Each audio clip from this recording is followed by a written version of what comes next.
Yeah, I think, when it comes to innovation in China, when it comes to, what maybe China is a pioneer in, is really when it comes to software, right? When it comes to the consumer technology, because you can see all these apps and you can see all these different super apps, and how they kind of provide the entire ecosystem for the users, and they're interconnected, and then they have this massive economies of scale, and that's why they can pioneer certain new models that maybe we were not able to do in a country like Czech Republic, because the scale is just not there, right? I think we're kind of getting there as well, because I think some of those models can definitely be scaled down. You don't need 1 billion users to make it work.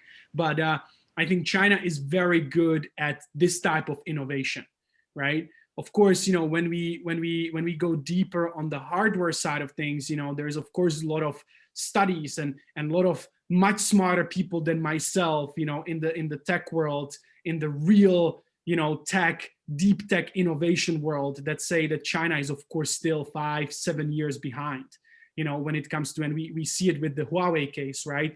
Like, basically, the US government is trying to shut down Huawei from the supplies of the chips. And, basically many experts, when this happens, many people are very skeptical if China can catch up quickly, right? Because this type of innovation takes time. Even if China now decides, okay, let's put a lot of money, which China is very good at, right? If they have a strategic goal, they just go, right? They don't have to question many different parties, and they don't have to question many different things.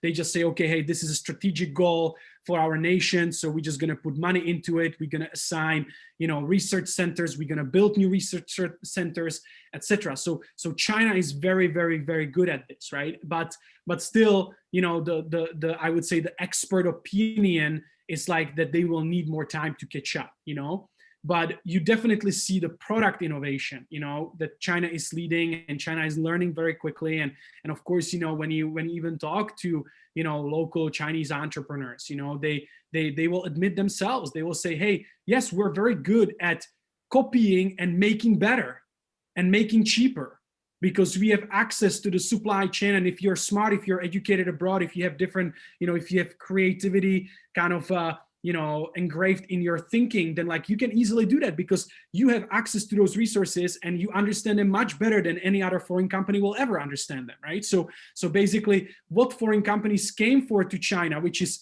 cheaper labor, more efficient manufacturing, etc., then the local entrepreneurs can use too, and they will probably use it more efficiently, right? So that's why China is very good at copying, making better, and maybe innovating on the product side, that they will make a new feature, they will make a better camera, cheaper camera, they will put 15 cameras into a smartphone, because they know how to play around with this or within this ecosystem, right? But the underlying deep tech, of course, that's something that China even, of course, admits, right? Because they're saying, hey, we need to catch up, we need to put more money into this, we need to invest into this, So that's really, again, that's not a secret that, China would say, hey, we're number one. Like, they want to become number one, they want to catch up, they want to be, let's say, the next Silicon Valley, truly, let's say, if we want to call it like that. But it will take them some time on this deep tech type of innovations. But of course, there are examples for, hardware products, for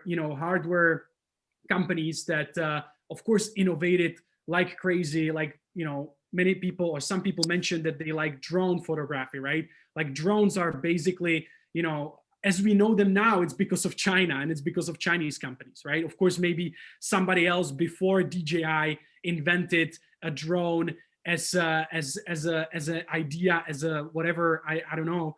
I don't even have that knowledge. Maybe it could happen somewhere in the States, somewhere in Europe. But as we know, DJI drone, as we know this type of drone, it happened because of the Chinese company and because of the access to the supply chains and to the talent, etc. So of course, there is specific cases for innovation that are truly groundbreaking in a sense, or that created completely new industries globally that didn't exist before. But still, most of the innovation that people want to learn in China, I would say, is more on the software side of things. The user, like how users interact with the apps.